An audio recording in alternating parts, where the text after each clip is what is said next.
Hello friends, welcome to your channel MPPSC with Pravesh. In this video we are going to talk about current affairs for 1st of March 2025. पहली मार्च 2025 से related जो important news हैं उनको हम लोग देखेंगे। तो जो सबसे पहली दो हमारी इम्पोर्टेंट न्यूज़ हैं that is related to institutions. ठीक है, तो इंस्टीट्यूशंस जो हैं वो कई बार डायरेक्टली प्रीलिम्स में पूछे जाते हैं। तो हम लोग याद रखेंगे नेशनल फॉरेंसिक साइंसेस यूनिवर्सिटी कहाँ है, गांधीनगर में है। National forensic sciences university is in Gandhinagar. दूसरा जो इम्पोर्टेंट इंस्टीट्यूशन न्यूज़ में हाईलाइटेड था वो है doctor APJ Abdul Kalam missile complex. ये कहाँ पर लोकेटेड है? हैदराबाद में है। ठीक है, तो ये ध्यान रखिएगा, doctor APJ Abdul Kalam missile complex is in Hyderabad. National forensic sciences university is in Gandhinagar. तो ये दो इंस्टीट्यूशन से रिलेटेड न्यूज़ हो गई। Then third news is related to avalanche. Avalanche आने के कारण उत्तराखंड में जो है 57 जो वर्कर्स हैं बॉर्डर रोड ऑर्गेनाइजेशन की जो रोड बनवा रहे थे वो फंसे हुए हैं। तो हम लोग एवलांच की डेफिनेशन देख लेते हैं जो आपसे मेंस में पूछा जा सकता है 2 मार्कर में। So avalanche is the sudden fall of snow, ice और rocks from a mountain side often occurs when the snow starts melting. ठीक है, तो जब बर्फ पिघलने लगती है तो अचानक से पहाड़ों से बर्फ ज़्यादा गिर जाए या फिर पत्थर गिरने लगे एकदम से तो उसको एवलांच बोला जाता है। The sudden fall of snow, ice और rocks from a mountain side. ठीक है, आप इसकी फोटो भी देख सकते हैं यहाँ पर। इसको एवलांच में इस तरह से बर्फ पत्थर गिरने लगते हैं, that is refer to as avalanche. Then next news is related to Bhopal gas tragedy.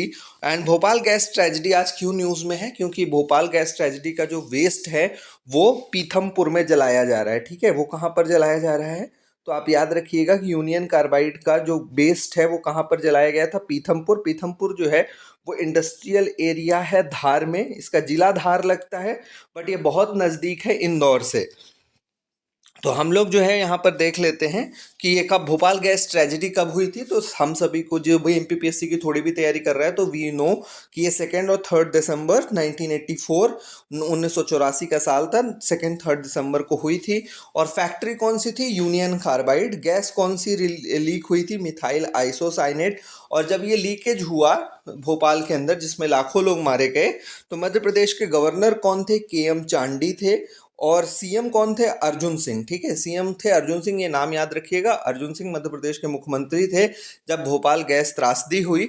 और इसको क्योंकि हमारी सरकारें कोई ना कोई उसके बाद कमेटी बनाती हैं, तो कौन सी कमेटी बनी थी? एनके सिंह कमेटी बनी थी।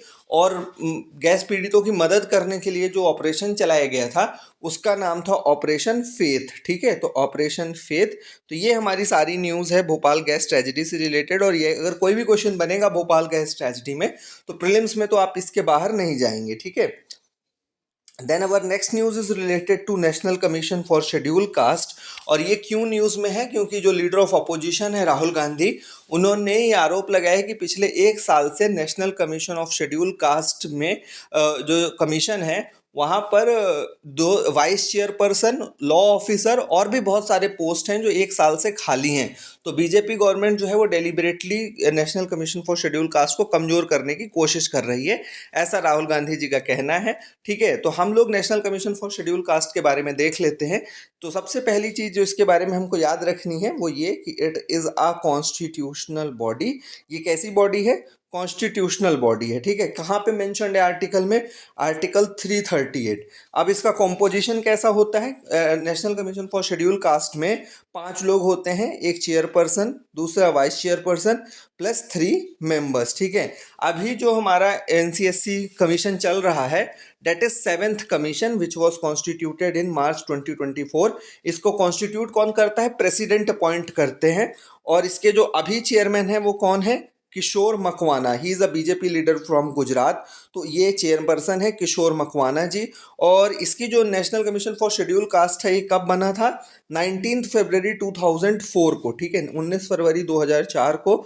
और उसके पहले चेयरमैन है सूरज भान। सूरज भान के बाद बूटा सिंह रहे। बूटा सिंह के बाद पीएल पुनिया साहब रहे। पीएल पुनिया के साथ बाद रमाशंकर कठेरिया जी रहे।